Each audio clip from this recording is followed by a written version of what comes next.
Hi friends, good morning. आइए आज सीखते हैं काउंट सीरीज में काउंट ब्लैंक काउंट ए के बाद एक नया फंक्शन जिसका नाम है काउंट इफ फंक्शन हमारे लिए कंडीशनल काउंटिंग करता है, यानी वो तब काउंट करेगा जब आप उसे एक कंडीशन देंगे। जैसे कंडीशन हो सकती है नॉट इन स्टॉक, वो काउंट कर दो, not to be sold count कर दो, सेंट ऑर्डर जो हैं उनके नंबर्स काउंट कर दो, और विड्रॉन प्रोडक्ट्स के नंबर मेरे लिए काउंट कर दो। इस तरह की काउंटिंग ये करता है। तो आइए देख लेते हैं इसको कैसे यूज किया जाता है। इसको यूज करने के लिए आप करेंगे इक्वल टू, फॉर्मूला लिखेंगे, ब्रैकेट ओपन, रेंज सेलेक्ट करेंगे यहां से लेके यहां तक की, और इस वक्त आप देख रहे हैं कि रेंज बोल्ड है और कॉमा लगाते ही क्राइटेरिया बोल्ड हो जाएगा। यानी ये चाह रहा है कि मैं इसको बताऊं क्राइटेरिया, तो मैंने क्राइटेरिया ये वाला बता दिया, और इसको ब्रैकेट बंद करते ही मैंने जैसे ही एंटर किया, देखिए ये आ गया 14। आइए इस फॉर्मूले को यहां पे भी लगा लेते हैं। काउंट इफ, रेंज मैंने यहां से लेके यहां तक की सेलेक्ट की, कॉमा लगाया, और उसके बाद इसको नया क्राइटेरिया दिया, क्योंकि यहां पे हमें दूसरी चीज काउंट करनी है, वो है नॉट टू बी सोल्ड।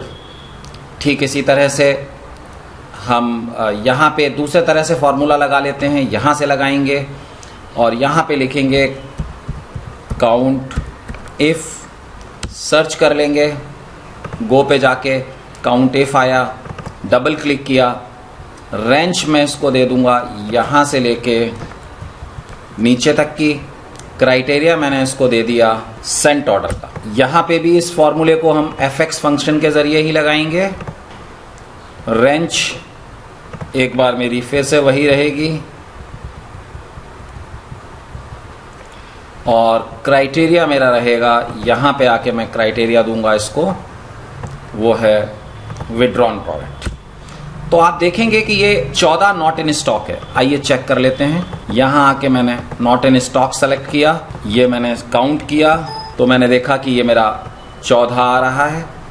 ठीक ऐसे ही मैं यहां से not to be sold select कर लूंगा,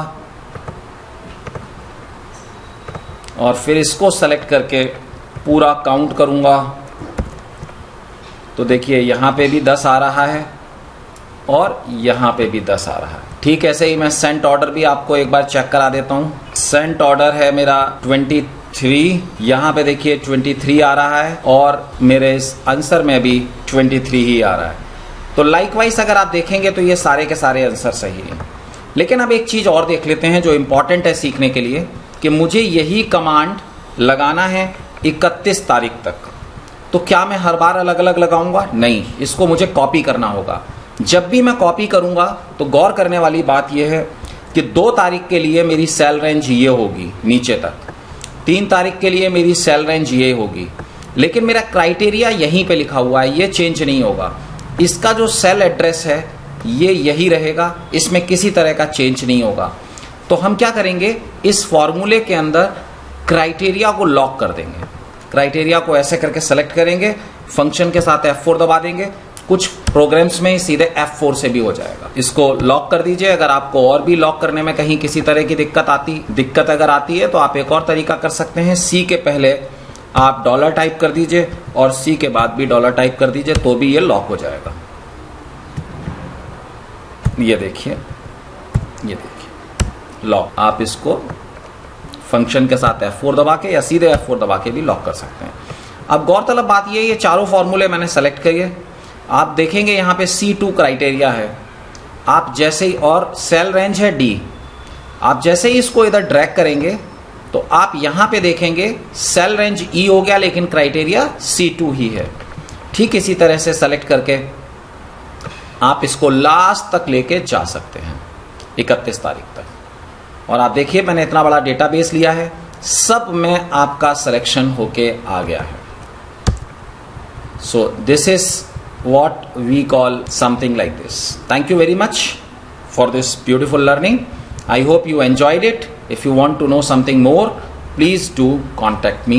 Please like my video, share my video, comment on my video. Thank you.